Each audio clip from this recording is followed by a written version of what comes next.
Julio. Muy bien. Pues buenas noches, bienvenidos, bienvenidas nuevamente a este espacio de diálogo, de conversación y sobre todo de intercambio, ¿no? Bienvenidos a este espacio de difusión de reflexiones, pensamiento humanista, ¿no? De Casa Gestalt Mérida. Entonces, me presento, un servidor, psicólogo Julio Polanco, coordinador académico de Casa Gestalt Mérida. Hoy vamos a estar platicando de un tema que le pusimos por nombre y ahorita vamos a desarrollar algunos comentarios y por supuesto también a recibir retro y comentarios de ustedes.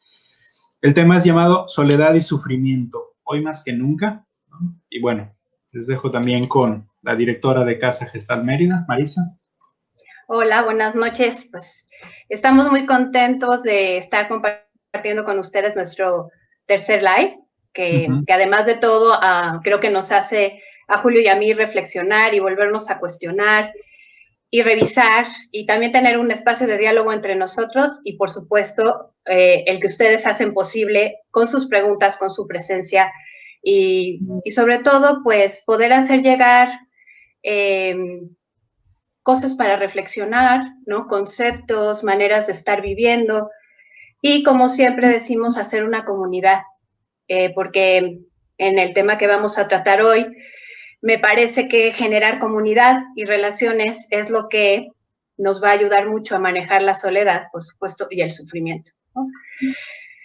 El tema de hoy es porque nos cuestionábamos si hay más soledad y sufrimiento en estas épocas que estamos viviendo, no nada más por la pandemia, sino desde hace más tiempo, quizá desde a mediados de los 90 hacia acá, o de los 2000 hacia acá. Y pues mencionar esta sociedad líquida que menciona Bauman, en donde parece que las relaciones, la intimidad, la cercanía, se nos escurren, ¿no? Es como si tuviéramos mucho miedo a poder entrar en relaciones conectadas y en relaciones que nos transformen con el otro. Es como si nos quedáramos en un lugar en medio, como que esto no estamos tan aislados, pero tampoco nos conectamos del todo. Es como si no nos pudiéramos comprometer y entregar a la relación. Y todo se vuelve pasajero, se vuelve efímero, y pues lo vemos, o yo lo veo en las redes sociales, ¿no? Es como, no, de repente desapareces, es como si existes y después dejas de existir, como si no hubiera una permanencia en la relación. He oído a muchas personas decirme, de repente me bloqueó y me sacó, desaparecí.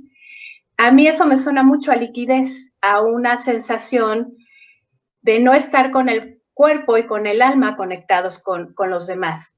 Y creo que hay muchísimo miedo a esto y a la vez hay muchísima necesidad, pero se nos ha educado desde una visión sumamente individualista, en donde fuimos, que ahorita Julio nos podrá ampliar, estábamos comentando de algo que leyó, y creo que fuimos educados más hacia lo individual de un tiempo para acá. Yo creo que es desde la visión de Descartes para acá, quizá algunos me puedan corregir, ¿no? Y me digan, no, desde hace tiempo, más tiempo o ahora, en donde se hizo una división y en donde era como mucho más importante, sálvese quien pueda. Y se perdió la idea de una comunidad y de una conexión entre el mundo y nosotros, de una interrelacionalidad en donde pensamos que no afectamos a los demás. Ahora con el COVID me parece que es un ejemplo clarísimo que nos están poniendo enfrente de que todo lo que hago me afecta y soy afectado por todo lo que hago, por más que me quiera considerar alguien totalmente individual.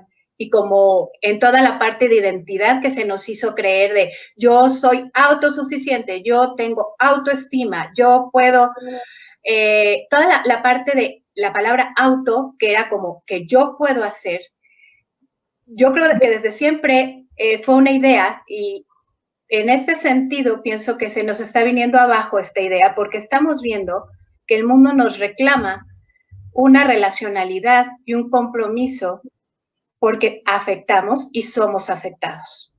No sé si quieras decir algo.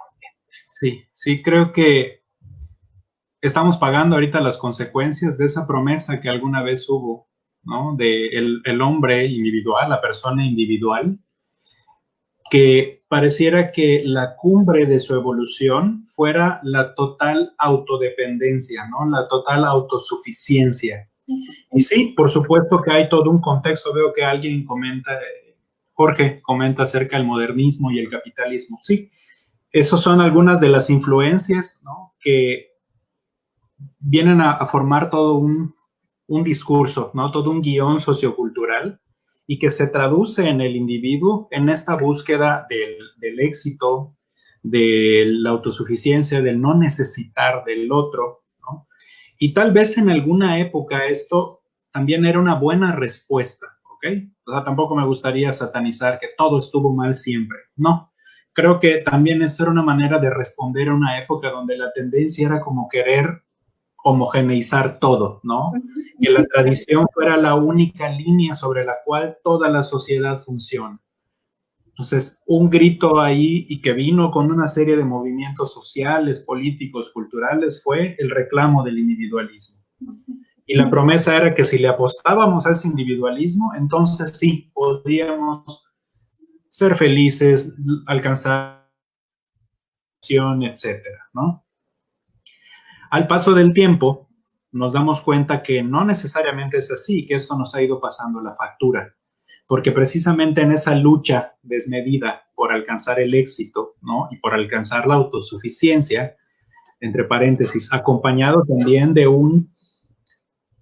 una primacía del intelecto, ¿no? O sea, me gustaría agregar esto porque parece que parte de la cualidad o de las características del individualismo es la disminución, menosprecio o disminución de la importancia que puede tener nuestra vida emocional, ¿no? Entonces, cuando parece que el hombre empieza a alcanzar esta cumbre, o al menos aparentemente así lo hace, nos damos cuenta de los estragos y los costos que esto ha dejado, ¿no? Algo de lo que estábamos platicando hace un momentito, era precisamente cómo han habido muchos intentos por apostar y desde muchos ángulos a esta visión del hombre, ¿no? Le platicaba a Marisa que en una lectura se habla de un libro que se empieza a difundir en Alemania, en la Alemania nazi, y el libro se llamaba La madre alemana y su primer hijo, y era un libro de distribución pública. Toda mujer que diera a luz recibía este libro, era una especie de manual de cómo educar a los niños, ¿no? Entonces, algo que traía es que este libro iba muy alineado con la idea política del régimen alemán. Entonces, daba sugerencias como, por ejemplo, si el niño lloraba, no lo abraces, ¿no? Porque esto ayudaba a que él se fortalezca, a que pueda ser alguien fuerte y pueda ser alguien suficiente, autosuficiente, ¿no? Si necesitaba alguna contención, es que lo dejaras con su frustración y que él se las arreglara solo, ¿no? Porque esto fortalecía su personalidad, etcétera. Por su parte, en Estados Unidos, muchos psicólogos van a reconocer este nombre. John Watson, uno de los precursores del conductismo, también publicó un libro, y es muy interesante, en algún momento igual puedo dejar la referencia que estoy utilizando, ¿no? Y justo en este libro que él publica, daba también algunas instrucciones de cómo cuidar a los niños, ¿no? Y en algunas líneas que te voy a compartir, decía, nunca abrace ni los bese, ¿no? A los niños, ¿no? Nunca les permite sentarse en su regazo, ¿no? Dice, si es necesario, ¿no? Al menos puede darle solo un beso y que sea el beso en la frente de las buenas noches, ¿no? Salúdelos de mano durante la mañana, ¿no? Y si acaso déles una palmada, ¿no? En la cabeza, si ellos hicieron un trabajo extraordinario. Entonces parece que había incluso como desde la misma psicología, ¿no? Una especie de ideal de educación y que iba muy encaminado a la autosuficiencia. No le des, ¿no? No estés muy presente, que aprenda a arreglársela solo, porque esto lo va a fortalecer, ¿no? Entonces, me llama mucho la atención porque parece que desde diferentes ángulos se empieza a alimentar esta idea de la autosuficiencia, ¿no? Y obviamente con sus consecuencias. Sí, y un poco, Julio, un mucho es no dependas de. ¿No? Exacto, no necesites. No necesites, no dependas. Bueno, toda la práctica de terapia se oye muchísimo, es que me tardé en llegar porque tenía que hacerlo yo solo, porque estas cosas las he podido resolver siempre solo y no quería pedir ayuda, no quería depender de alguien. Es algo que dicen muchísimo los pacientes. Es como, yo tenía que haberlo hecho solo. Como no lo pude hacer solo, fracasé.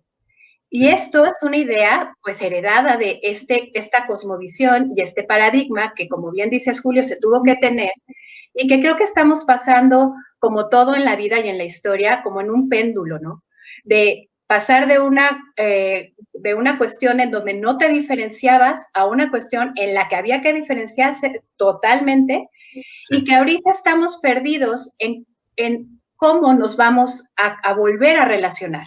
Porque ahora tenemos una infinidad de herramientas que estamos viendo, como en este live, y todo lo demás que nos están haciendo cuestionarnos cómo van a ser las relaciones y cómo vamos a estar en este punto de sí vincularnos y sí comprometernos, porque es a través del otro, del diálogo, de la palabra, del compartirnos, donde podemos salir adelante. Y me gustaría entrar a un tema que ahorita que hablábamos Julio y yo, que le dije, si habrá más sufrimiento, y hablábamos de que creemos que hay más sufrimiento porque ha habido podríamos decir, lo que ahorita está flotando en el aire, y yo creo que no me van a dejar negarlo, es la ansiedad. Creo que hace unos 5 años, 6, 10, estábamos más en la parte de la depresión. Y ahora lo que se registra como con muchísima más frecuencia en pacientes, en alumnos, en trabajadores, es crisis de ansiedad. Por supuesto, el COVID ha despertado esto al máximo, porque nos rompió esto que hablábamos en el live pasado, nos rompió los rituales que teníamos, la manera de organizarnos, y nos puso de cara la muerte, nos puso de cara esto que hemos tratado de evitar con los rituales cotidianos que teníamos. Por supuesto, ahí tenemos un aumento de ansiedad de manera alarmante, pero esto viene gestándose pues desde hace mucho tiempo. Y la ansiedad está hecha por el querer controlar el futuro. Y eso nos lleva a la incertidumbre. Y no nos han enseñado a lidiar con la incertidumbre. Desde este método individualista y podríamos decir el método científico que decía cómo se hacen las cosas, son predecibles, son planeadas, son repetibles, pues nos enseñaron a pensarnos en un mundo, en una omnipotencia, desde mi punto de vista, de que podíamos controlar los resultados. Pero resulta que nos estamos dando cuenta que no. Yo hablaba con unas colegas de psicología y les decía, a lo mejor este es el cuarto golpe al narcisismo de la humanidad. ¿A qué me refiero con esto? Es que hubieron 3 golpes, ¿no? Uno fue con Darwin, que nos dijo que no veníamos de Dios, veníamos del mono. Otro que fue con Copérnico, que dijo que no éramos el centro del universo. Y el otro fue Freud con el inconsciente, en donde nos hizo sentir que había una parte oculta que nos dominaba. Y yo pienso que esta época, el gran golpe narcisista es, no podemos controlar nada. Y esto despierta muchísima ansiedad. Y la ansiedad genera sufrimiento. Y entonces nos educaron en una cultura en donde hay que ser felices a fuerza, y donde el placer predomina, y donde el sufrimiento no debería estar. Y el sufrimiento es inherente al ser humano. No se puede vivir sin sufrimiento. El asunto es, vamos a sufrir. La ansiedad viene por querer evitar y resistirnos a que también se puede sufrir. Y esto no implica vivir peor. No sé, Julio, ¿tú qué podrías decir? Sí, es que fíjate, te voy escuchando y me haces pensar en una lectura de Viktor Frankl. Y me parece que él, al igual que Fromm, también en otra lectura por allá, muy adelantados a su época, ¿no? Porque Frankl decía, tal vez hubo una época donde la tradición nos dirigía ¿no? Tal vez mucho más atrás hubo una época donde la biología nos dirigía, el instinto, ¿no? Mucho antes de que evolucionáramos a esto en donde estamos ahora. Dice, el hombre moderno, decía Frankl, el gran dilema que tiene es que ya no lo dirige ni la biología ni lo dirige la tradición.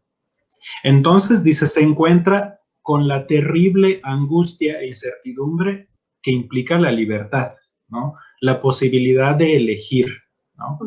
Y además, si a esto le sumamos esta promesa de la modernidad y de la civilización, de tú tienes que poder solo, entonces me imagino esto como una escena de repente darse cuenta, ¿no? Que estaba oscuro y de repente viene la luz y estoy justo al borde de un precipicio.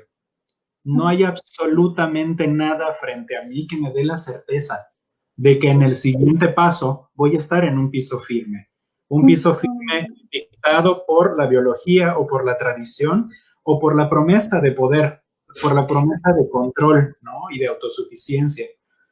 Y sin duda, creo que esto nos deja desnudos, desnudos sintiendo la ansiedad, sintiendo la angustia, sintiendo este vértigo que implica la libertad, ¿no? Y coincido totalmente contigo. No hay manera de evitar el sufrimiento, es inherente a la vida. O sea, es parte de nuestro estar en el mundo. Hay cosas que de alguna manera podemos tal vez enfrentar, atenuar el impacto que tenga, pero no podemos hacerlo con todo, ¿no? Creo que esto entonces genera una mayor ansiedad. El de repente esta cruda, ¿no? Después de despertar de esta fantasía, ¿no? De que se podía tener el control de todo y de repente despertarse y ver que no tenemos el control y que de repente ni la rutina nos puede ayudar a anestesiar esta angustia. Como bien decías, hoy en día la pandemia nos viene a poner de frente, nos viene a dar un golpe, porque no hay manera de mirar hacia otro lado. Hacia donde mires está el tema latente de la incertidumbre. No sabemos mañana, la muerte está en cualquier parte, ¿no? Y obviamente esto creo que genera mayor sufrimiento. Más allá del propio de la vida, es como el malestar de esta cruda, de darnos cuenta de que esa promesa de la civilización no se está cumpliendo, no se puede cumplir, ¿no? Sí, y creo que queremos pasar rápido, porque claro que estamos frágiles ante la existencia. Estamos, creo que mucho más conscientes ahora que nunca de nuestra fragilidad ante la existencia, de la angustia, de la libertad, de la finitud. Y si juntamos esta situación que vivimos con lo que iba viviéndose en la sociedad, ¿no? En esta sociedad líquida, en donde las familias ya no están los papás tan presentes por el trabajo, por la idea del progreso, por la idea, y bueno, por una economía que requiere el trabajo de ambas partes, pues porque las relaciones se vuelven, ¿no? Nada más en esto, como líquidas, como superficiales, y creo que se ha perdido mucho la sensación de una sociedad o de una comunidad que sostenga, porque antes, bueno, mucho antes estaban las familias extensas, en donde estaba la abuelita, la tía, la prima que te enseñaba. Después se fueron haciendo las familias nucleares, donde ya no había este aprendizaje heredado de la abuela, de la tía, de la prima, que nos ayudaba a hacer vínculos. Y fuimos como creciendo en un mundo, yo diría que sí, un poco solos, no todos, pero si vemos a los adolescentes, y esto me lleva, Julio, al documental que te platiqué. Sí, claro. Hablaba de un documental que se llama Angst, que acaba de salir, todavía no está abierto al público, pero espero que esté pronto, en donde se hace entrevistas a varios adolescentes que tienen crisis de ansiedad y pánico. Y ellos reportan que es realmente, están realmente asustados por al abandono, por ser rechazados, por ser enjuiciados, por ser poco comprendidos. Y entonces, claro, hay una alarma que se prende muy primitiva en nuestro cerebro.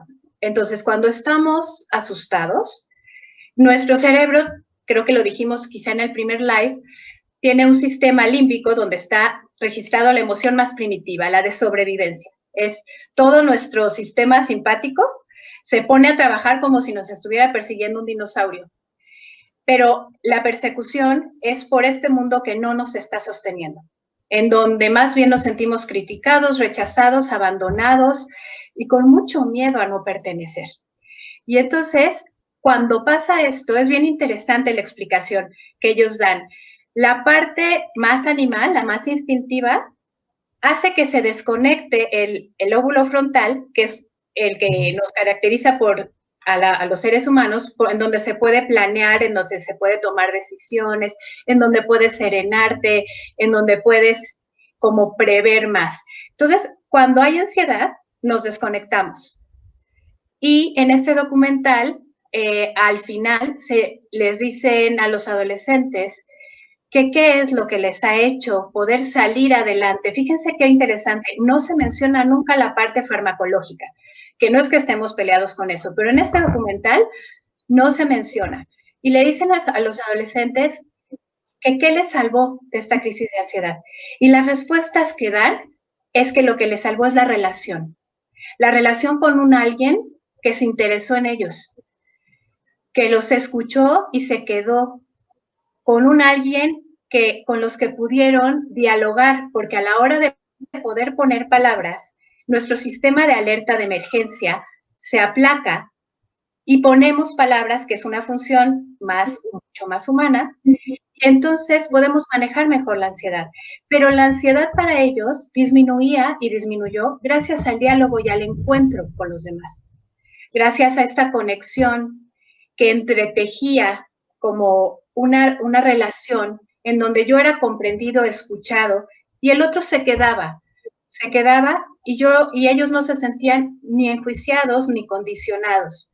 Se me hizo sumamente interesante, que creo que estamos viendo una de las crisis de mayor ansiedad a nivel mundial, y que tiene que ver mucho con la poca capacidad que hemos tenido de escucharnos, de sostenernos, de establecer un diálogo a través de la palabra, de poder tener un otro a quien contarle cómo nos sentimos. Y creo que además, pues como decíamos, Julio, venimos arrastrando este individualismo en donde no se necesita, y además las redes sociales también fomentan un tipo de aislamiento, en donde creo que la mayoría de ustedes pueden ver que si alguien tiene hijos adolescentes o hijos más chiquitos o más grandes, las formas de relacionarse de los adolescentes, jóvenes, niños, ya no es ni cercanamente a la forma que nos relacionábamos, ¿no? En grupos de amigos, estos amigos para toda la vida, ¿no? Que te cortabas las venas por ellos, que te conocían, que conocían a tus papás, que conocían tu entorno, que sabías que contabas con ellos de una manera corporeizada, física, ¿no? Ahora yo veo a mi hijo, ¿no? Que pasa la pandemia y él puede estar en su cuarto encerrado, y todas las relaciones han cambiado. Y encerrados en mundos muy privados, con los juegos, con el Face, con el Instagram, con el Twitter, ¿no? Y creo que esto nos ha incapacitado para hablar sobre nosotros con los otros. O sea, es como rarísimo que alguien de verdad nos pregunte con toda la gana de escucharnos cómo estás hoy, y que quiera escucharnos. Y creo que en la palabra es en donde podemos encontrar salidas para la ansiedad y para que nuestro sufrimiento sea compartido. Yo no creo que el sufrimiento se vaya a ir, pero un sufrimiento compartido, para mí, es 1000 veces mejor que un sufrimiento en solitario.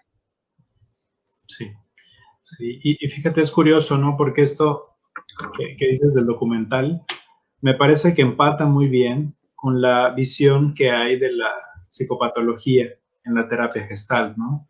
O sea, las experiencias dolorosas, las experiencias difíciles de la vida, por sí mismas no generan patología, ¿no? La patología viene de la consecuencia emocional de estas experiencias que se viven en soledad, ¿no? Que se viven en aislado, ¿no? Y entonces es curioso, ¿no? Porque ahorita que hablabas de las redes sociales, pareciera que incluso nos ofrecen de manera virtual, y creo que esto es muy importante, de manera virtual, el hecho de estar vinculado. De hecho, se le llama red social, ¿no? A los contactos en Facebook se les llama amigos. Entonces, aún ahí pareciera que aún nos sigue ofreciendo un entorno virtual, donde no tengo la presencia física de la que hablabas del otro, donde no tengo la reacción del otro, la reacción, pero incluso con el sonrojarse, con los gestos, con el decepcionarse de mí o con el alegrarse conmigo, ¿no? A lo mucho hay un parámetro de expresiones, unos 3, 4 emojis ahí que representan como una expresión predeterminada, ¿no? Y es lo más que le voy a mandar de mensaje al otro sin que me mire a la cara. Me parece muy curioso cómo una red social posterior, en Instagram, ya no se llaman amigos, se llaman followers, seguidores, ¿no? Pues ahí, además, no solamente no tengo esta red de amigos virtuales, sino tengo fans, ¿no? O sea, tengo seguidores. Sigue siendo aún en esta virtualidad una forma maquillada de presencia de los otros, ¿no? Y justo la gran dificultad es aprender a lidiar con la presencia física del otro. Sí. Cómo se siente que el otro me mire, ¿no? Cómo se siente que el otro esté cerca, o cómo se siente que el otro me abrace, o que me contenga, que me acompañe, ¿no? Y creo que esto es muy, muy frecuente observarlo en los espacios de terapia, ¿no? Cómo puede ser muy frecuente la experiencia de vivir el dolor o incluso el enojo con incomodidad, con un sentimiento de inadecuación, de vergüenza, ¿no? Porque hay justo esto, ¿no? Híjoles, no pensé, una frase que es muy común, ¿no? No quería llorar hoy, porque no me gusta que me vean llorar, ¿no? Y tengo al terapeuta enfrente que me está viendo llorar y que además pone una especie de atención que no es común, ¿no? Y que una red social, por muchos likes, por miles de amigos o de seguidores, no pueden ofrecer esa contención, ¿no? Una contención con la que no estamos acostumbrados a lidiar y que es la que nos ayuda, si bien, como bien decías, no a evitar el sufrimiento porque ese es inevitable, pero sí a transitarlo. Sí nos ayuda a que la presencia del otro nos ayude también a digerirlo, tal vez incluso a disolverlo en algunos casos, ¿no? Pero sí que yo pueda decir, ok, esto es parte de la vida y hay alguien que lo valida, ¿no? No me lo quedo en soledad, no me lo quedo con la idea, como con una idea fija de cómo son o cómo deberían ser las cosas. Que creo que a final de cuentas esto es lo que trae más sufrimiento en la soledad, ¿no? También la expectativa que se tiene de cómo debería yo enfrentar las situaciones de vida. Sí, que yo creo, no sé si les ha pasado, que están pasando por un momento difícil y a mí me ha pasado que digo, necesito contárselo a alguien. ¿A quién se lo cuento? ¿A quién podría yo contarle esto que me pudiera comprender? ¿A quién no voy a interrumpir? ¿A quién va a estar disponible? ¿Quién me va a ofrecer una presencia virtual, telefónica? ¿Quién está disponible? ¿No? Y yo creo que en las cuestiones de ansiedad, de suicidio, de compartir la alegría, es esta sensación de a quién busco, que creo que es un mal de nuestro tiempo. Digo, a mí me pasa frecuentemente que me tardo en saber a quién puedo llamar, porque siempre se siente como una interrupción, siempre una llamada telefónica ya es disruptiva, ¿no? Es como, ¿quién se atreve a hablarme por teléfono? ¿No? Es como, y siempre es la sensación de que, oh, ¿te molesto? ¿Estás ocupado?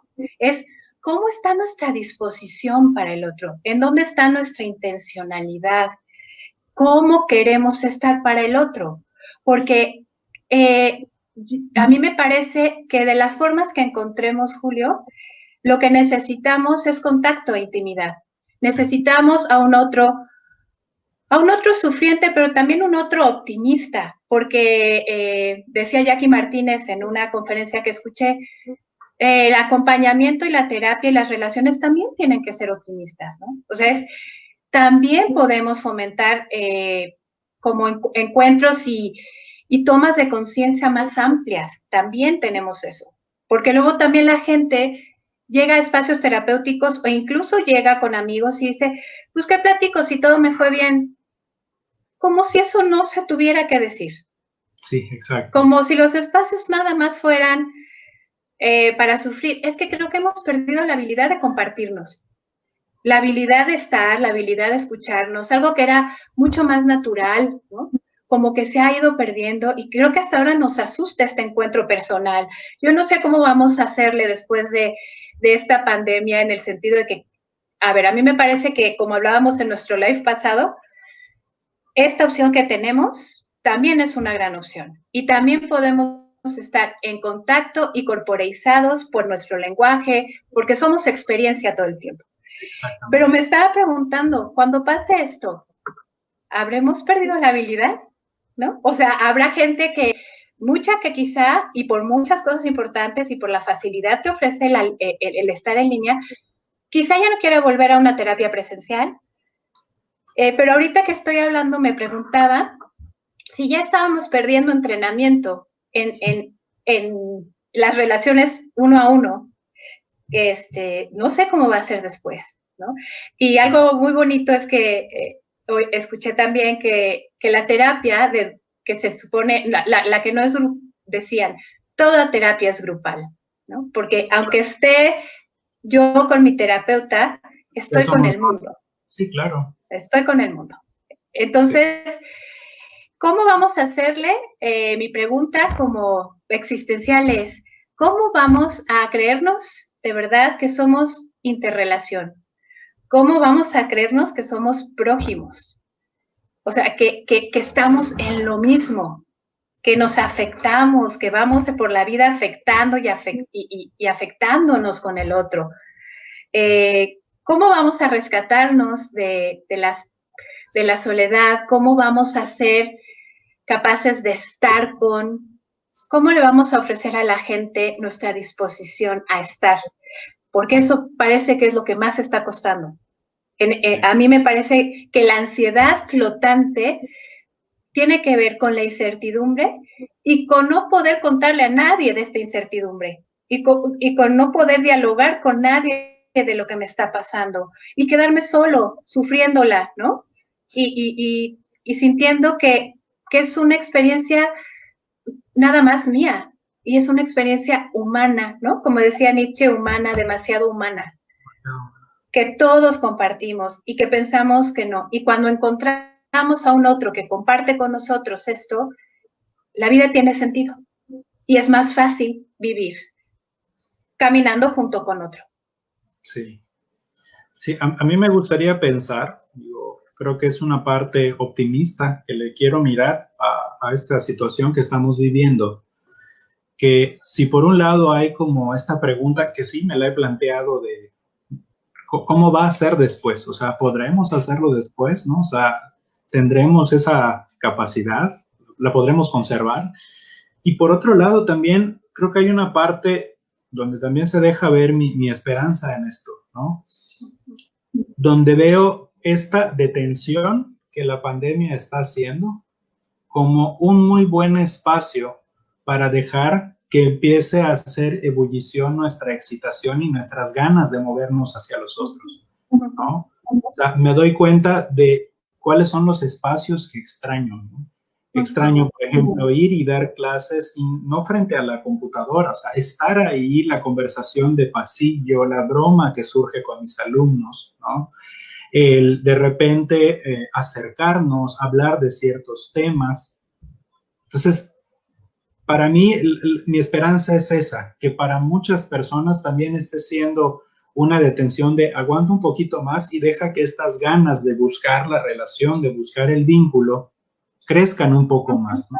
Como en Gestalt decimos, ¿no? Vamos a ver si con esta excitación, con esta agitación, ayudamos a una mayor claridad de la formación de una figura, es decir, sí, deseo y necesito encontrarme con los otros, ¿no? Hay algunos comentarios, Marisa, Sí, eso te iba a preguntar, ¿qué opinan los que nos están escuchando? Hay muchos comentarios, hay uno que tengo aquí a la vista. Gaby Bosque dice, el vínculo como un ansiolítico. Sí, me encanta esa expresión. Ale Arceo dice, son las personas más significativas en nuestra vida las que tienen la capacidad de regularnos. Son nuestros reguladores naturales, ¿no? El cerebro necesita la relación, necesita de un otro para sobrevivir. Alguien nos pide, el nombre del documental es Angst, ¿no? Como angustia. Perfecto. Angst. Sí. Natalia Cuevas dice, pero este aislamiento, acostumbrarse al individual y a la soledad, me hace pensar en un posible miedo a la reintegración, lo que podría generar una resistencia, un temor a volver a contactar directamente con una persona y ya no por medio de las redes sociales o la tecnología. Sí, me parece que es una de las posibilidades, ¿no? A ver, otro comentario por aquí. Vanessa, un saludo Vanessa Santillán, maestra de Casa Gestalt. Dice, creo que no habría que subestimar las redes sociales. Quizá en la experiencia de muchos es un espacio honesto para poder relacionarse. Pienso que habría que verla como una posibilidad más y no la única para relacionarnos. Sí, sin duda, sin duda. No me atrevo a pensar que sea como que mueran todas las redes sociales y demás. No es mi postura, ¿no? Creo que es un medio y como herramienta de comunicación sin duda es muy buena, pero es un medio. Y algo que sí, de eso sí me hago responsable de mis palabras, me atrevo a afirmar, jamás va a sustituir una relación de contención cercana, ¿no? Y esto es bien interesante. El otro día igual veía un documental donde hablaban incluso cómo a nivel de aprendizaje, el aprendizaje es mucho más significativo cuando los niños de ciertas edades tienen a la maestra físicamente y la maestra se puede acercar, los ayuda, ¿no? Los dirige, los toca y de alguna manera ofrece los apoyos necesarios para el aprendizaje, comparados con niños que tienen a la misma maestra, pero a través de una pantalla, ¿no? La diversidad y la riqueza de estímulos no es la misma. Entonces, si bien es cierto que las redes sociales son un muy buen medio y sí, para mucha gente, el único disponible para vincularse, sí me atrevo a pensar, no es suficiente, ¿no? Creo que correríamos el riesgo de volver a apostarle a que a través de esta virtualidad sigamos quedándonos como en un estado ideal, como aislado, individual, en soledad a final de cuentas, ¿no? Sí. Yo creo que las redes nos han salvado en este momento y como hablábamos en el live pasado, Julio, bueno, los testimonios de los pacientes era de que gracias a esto habían seguido conectados, el espacio, la crisis había sido mucho más llevadera, que hasta incluso había más confianza, que entraban a nuestros espacios como terapeutas, que las conversaciones se hacían como más cercanas y por supuesto creo que es una vía, que es una de tantas vías. Sí. Y sí creo que el contacto humano, el calor, la sensación de un buen abrazo, de una mirada directa y no con delay y no asimétrica, pues sí nos dan otra sensación. O sea, sí, claro. Yo la seguiría prefiriendo, ¿no? Sí, definitivo. Sí. Hay otros comentarios. Jorge Gómez dice, espero y deseo que pueda mirarse diferente. No sé si valorarse más. Sí, de entrada creo que se pueda mirar como la posibilidad, como una novedad. Creo que eso ya sería muy bueno, ¿no? Gloria Carrillo dice, me da la impresión que en este aislamiento físico por la pandemia es cada vez más difícil no reconocer la necesidad y ganas de vínculo, de ser vistos y recibidos por un otro. Sí, algo así como esta idea que plasma muy bien Gloria es la que estaba tratando de compartir hace un rato, ¿no? Que este aislamiento sea como un espacio para permitirnos sentir, ¿no? Hacernos más, sí, mirar con más claridad las ganas de estar con otros, ¿no?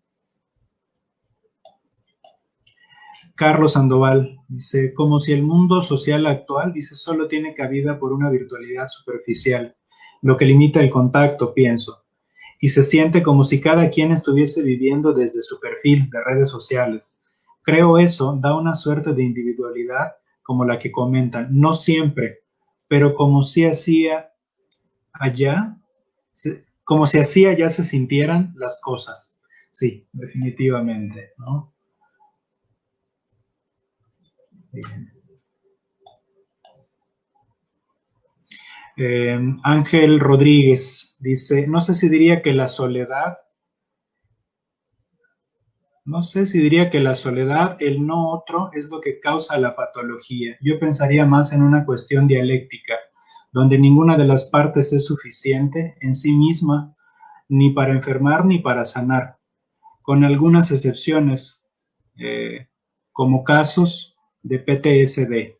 Dice, por ejemplo, los borderline no sufren por la falta de un otro, no lo sé, tengo mis dudas, sino por la falta de validación de otro. Pero sin otro no hay validación, dice, pero un otro no da de asegurada la validación y a su vez se requiere exposición continua y diversos factores. La perspectiva, creo que una perspectiva contemporánea muy fuerte le está apostando que precisamente el no tener un espacio de contención, un espacio para poder asimilar, para poder ser acompañado, ¿no? Si no tenemos esa mirada del otro, es precisamente donde esta ansiedad o donde esta angustia puede incrementarse, crecer exponencialmente hasta convertirse en un síntoma, ¿no? Que le podemos llamar de diferentes maneras. Entonces, creo que la postura relacional precisamente le apuesta a una salida, o sea, no hay manera de no estar en relación con el otro. Así, la salida para el sufrimiento y aguas, no estoy diciendo para evitar el sufrimiento, sino para vivirlo acompañado, para transitarlo sin que necesariamente se tenga que convertir en un síntoma posterior, es la relación. Y esto es lo que ofrece la presencia del otro, la presencia física del otro, ¿no? Y ahí me gustaría decir que, claro, o sea, la presencia del otro no por sí misma es validante. De hecho, claro. es una de las condiciones básicas para poder entablar una relación, es el validar la experiencia del otro y no querer cambiarla, y no querer que sea como la mía, y no imponer una verdad. Y si hay algo en lo que nos tenemos que entrenar como seres humanos, es a no querer imponer nuestra verdad y dejar de ver al otro, porque sí, automáticamente lo invalido. Entonces, por supuesto que estoy en este comentario, me hace mucho sentido que no es un otro, ¿no? O sea, no es un otro, porque también, a ver, podemos pensar que la enfermedad o los síntomas se construyeron por otros que no nos validaron, ¿no? Sí. Lo que queremos hacer es una comunidad, una sociedad que valide, que comprenda la experiencia del otro, que no enjuicie, que no imponga y que esté empática, que nos faltan años luz para lograr esto, porque creo que las grandes guerras se han hecho por querer imponer nuestra verdad y invalidar automáticamente al otro. Y creo que como padres de familia, como maestros, si no como amigos, si no cuidamos esto, estamos invalidando de muchas maneras, no nada más de una manera verbal, con la mirada, con la boca, con todo nuestro ser puede invalidar al otro. Sí. Y creo que hemos vivido más en un mundo de invalidación que en un mundo de validación. Y también creo que eso hace que haya mucho más ansiedad y una sensación de una contención que no existe, ¿no? La relación también con el otro me da un límite. Como decían los comentarios, me regula mi amígdala, regula mi alarma, porque hay un otro que hace que yo pueda, a través de la palabra y del contacto, poder sentir que la existencia es posible. Y hasta en los casos de patologías más severas, cuando hay un otro que escucha, la gente se va organizando, va teniendo un discurso más ordenado. O sea, sí creo que nuestra presencia, nuestra intencionalidad de cómo vamos a estar con el otro, puede transformar al mundo. De verdad lo creo. O sea, igual dirán que es una idea muy romántica.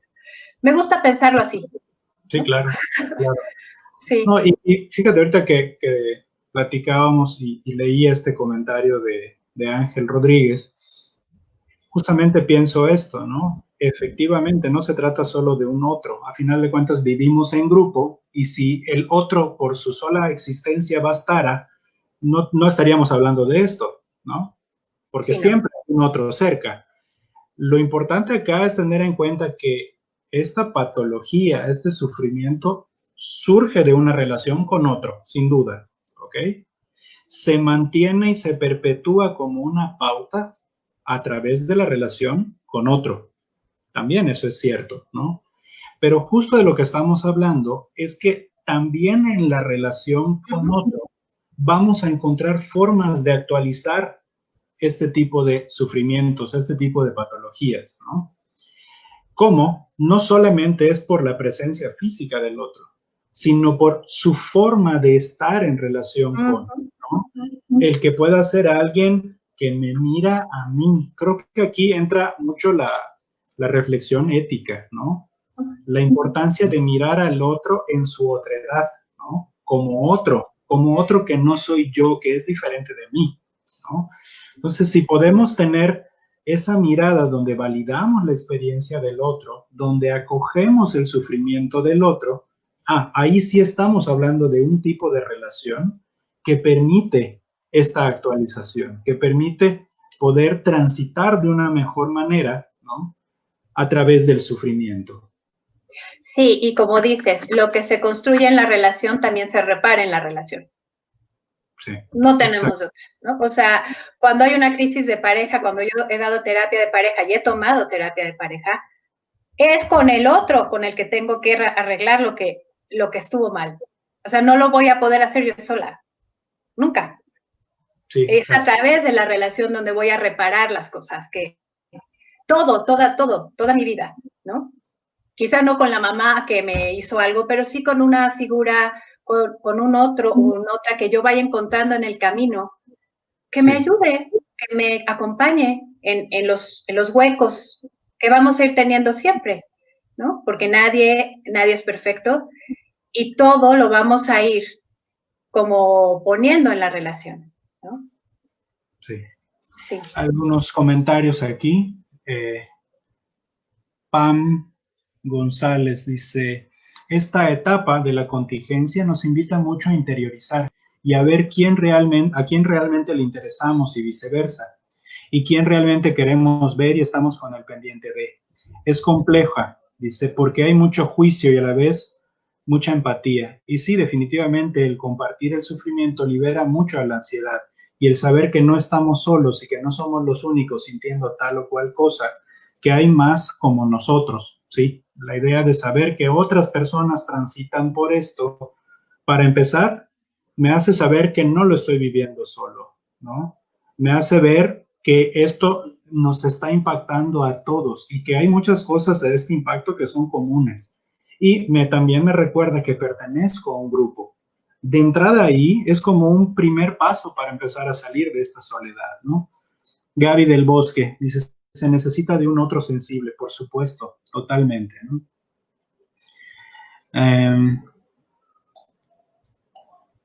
Luna Brown dice, quizá el haber vivido en un mundo con mayor cantidad de invalidación ha generado que creamos que es mejor la autosuficiencia y el estar lejos del otro, cuando en realidad siempre necesitamos la relación con otras personas, ser empáticos y crecer juntos. Sí, sin duda. O sea, de hecho, nuestra identidad se construye a partir de la relación con otros, ¿no? No hay manera que sea así. Que sea de otra forma. Dice, ¿y qué es diferente de mi fantasma? Dice Ángel Rodríguez, o idea de mí, porque no me conozco a mí mismo y de ahí parte de no poder ver al otro. Me genera algunas dudas, digo, tal vez me falte un poquito de contexto aquí, ¿no? Creo que a partir de ser visto por el otro, es que me puedo ver a mí mismo. O sea, creo que va en sentido inverso. No creo que sea como, creo que es parte de esta herencia misma del individualismo, de primero conócete a ti, ¿no? Primero ten tu autoestima y después entonces podrás relacionarte. Yo diría que si damos un paso atrás, miraremos que primero estuvo la relación con otros. A partir de la estima de estos otros me construyo una identidad, una autoestima, y entonces me puedo relacionar, ¿no? Es un proceso totalmente dialéctico, totalmente en constante co-construcción. O sea, es muy difícil poderlo separar, ¿no? Liz Cervantes dice, los escucho y también pienso en cómo a través del otro tenemos la oportunidad de dar un nuevo significado a nuestro sufrimiento, por supuesto, ¿no? Darle un sentido a ese dolor y dar un espacio a la resiliencia, por supuesto, ¿no? Nidia López pregunta, dice, ¿cómo podemos ir educando a nuestra sociedad a expresar lo que piensa y siente, así como a lograr que sea empática, a saber escuchar, etcétera? Creo que estamos muy lejos de ser una sociedad empática, ¿no?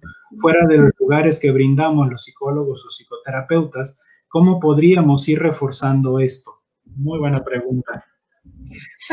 Bueno, a mí me parece que de muchas maneras, digo, no sé si la vamos a responder, pero sí, claro. en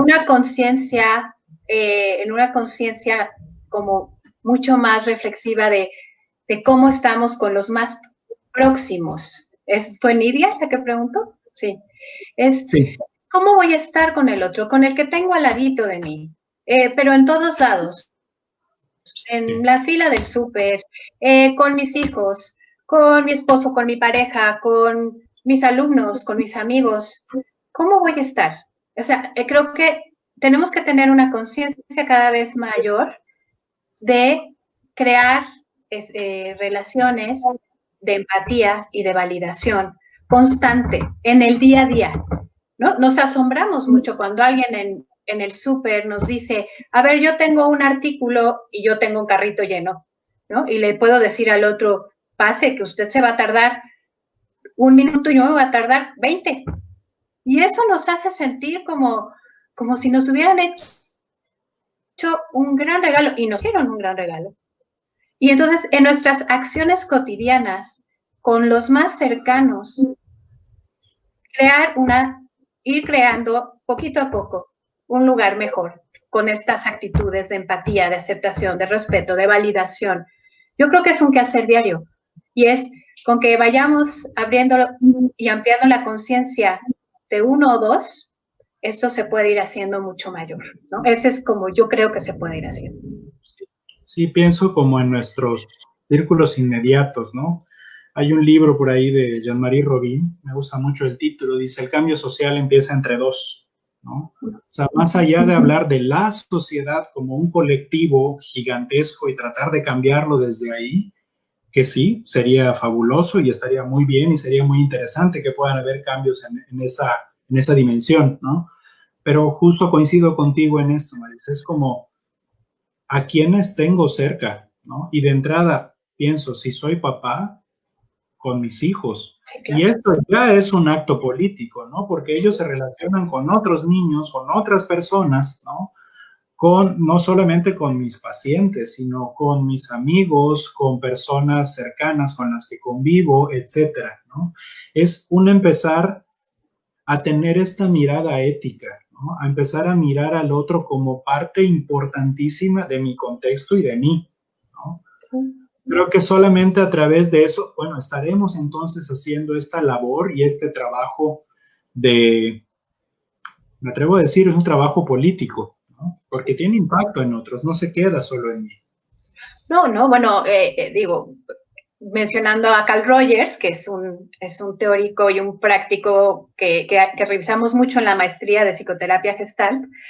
Bueno, él fue visto como un revolucionario social por plantear las 3 actitudes básicas de autenticidad, aprecio positivo incondicional y empatía para estar con el otro, y diciendo que eso era lo que nos iba a salvar, y no el diagnóstico, y no la patología, y no el poder. Entonces, claro que es un acto político. Y si lo vemos desde esa visión, estamos, incluso, Nidia, tu pregunta ya es una creación de conciencia. Los que han preguntado, el nada más estar en un espacio en este momento, escuchando y pudiendo reflexionar un poco más, ya empieza a hacer un cambio. en lugar de estar viendo una serie o en lugar de estar en un juego, o pues los que han elegido estar aquí, creo que empezamos a cambiar eligiendo esto, ¿no? Bueno, no porque seamos ni Julio ni yo maravillosos, sino porque es un espacio que vamos co-creando juntos. Sí, y porque exacto. Necesitamos estos diálogos de reflexión para entendernos en las diferencias y aportar y crecer como seres humanos. Entonces, yo creo que desde este momento estamos pudiendo hacer un cambio. Sí, totalmente, ¿no? Bien, pues hay muchos comentarios, digo, ya estamos alrededor de la hora. Sí. Bien. A mí me gustaría cerrar con dos frases. Escuché por ahí, nuestros ojos ven lo que les enseñamos a ver. Yo creo que lo podemos pasar a todo. Nuestros oídos escuchan los que les enseñamos a escuchar. Nuestra boca tiene palabras que enseñamos. ¿Qué es lo que vamos a enseñar a ver? ¿Qué es lo que vamos a enseñar a escuchar? ¿Qué es lo que vamos a enseñar a decir? Eso como algo importantísimo. ¿Cómo vamos a estar en la presencia con el otro? Y, ¿te acuerdas de esta frase? Es contra la adicción, la relación. Contra la ansiedad y el sufrimiento, la relación. Mientras seamos capaces de generar relaciones dialogadas, conectadas, íntimas, cercanas, en donde podamos comunicar quiénes somos, cómo estamos siendo. Ya lo decían los adolescentes en este documental, eso es lo que me salvó. Eso es lo que nos salva. Desde mi punto y en la vida lo que me ha salvado es eso. Entonces, yo les diría, sí puede ser que estemos ante un mayor sufrimiento o ante una mayor conciencia del sufrimiento en este momento del mundo. Y también podemos estar con una mayor conciencia de que junto con los otros podemos crear espacios de esperanza y de optimismo para hacer un mundo mejor a partir de esta crisis y de cualquier otra crisis en la vida. Sí. Me gustaría cerrar con eso. Sí. Sí, creo que esta situación que vivimos ha dejado en claro, sí, muchas fracturas, ¿no? Me gusta llamarle así. Creo que hay muchas fracturas que estaban ahí expuestas, pero la rutina y tal vez otras situaciones nos permitían voltear y mirar para otro lado, ¿no? Creo que ahorita es difícil ignorarlas, pero creo que también ha dejado en evidencia las ganas y las iniciativas de mucha gente para empezar a apoyar a otros, ¿no? Para tener una mayor conciencia de poder acercarse a otros, de poder aportar algo a la vida de los demás, ¿no? Creo que sin duda es como un escenario donde se ha visto de todo. Al final del libro de El hombre en busca de sentido, Viktor Frankl dice que ¿qué es el hombre?, ¿no? Y contesta esta pregunta. Dice, el hombre, dice, es aquel que construyó las cámaras de gas, pero también aquel que entró con el Padre Nuestro en la boca a ellas, ¿no? Entonces, creo que tenemos un escenario donde podemos ver, sí, muchísimas, podemos llamarle deficiencias, muchísimos sesgos, ¿no? Muchísimas desventajas que colectivamente y a través de la historia hemos ido almacenando como sociedad, pero también al mismo tiempo ver como las buenas posibilidades que esto ofrece de podernos relacionar de otra forma, ¿no? Como la urgencia que empieza a hacerse evidente de otras formas de relación, ¿no? Y pues bueno, también me gustaría invitar, estamos por iniciar una siguiente generación de la maestría en psicoterapia Gestalt, a través de nuestras redes sociales. Digo, ahí están visibles también nuestros correos, números de teléfono y la invitación abierta a aquellas personas que se quieran acercar a la mirada humanista, a la mirada de Rogers, a la mirada de la terapia Gestalt, ¿no? Y a todo este movimiento relacional. Es una muy buena oportunidad para formarse, ¿no? Y nos encantaría también coincidir en esos espacios y seguir haciendo esta reflexión, ¿no? Por mi parte es todo, muchas gracias Y, muchas gracias y bueno, en nombre de Casa Gestal les agradecemos su presencia, sus comentarios. Acérquense, queremos crear comunidad, ya sea que se inscriban a la maestría o no. Creo que este es un espacio que podemos hacer entre todos muy valioso. Así que sí, muchas gracias, que tengan un muy buen fin de semana y nos veremos pronto. Muchas gracias, Julio. Seguimos en contacto. Hasta luego, Marisa. Adiós. Hasta luego.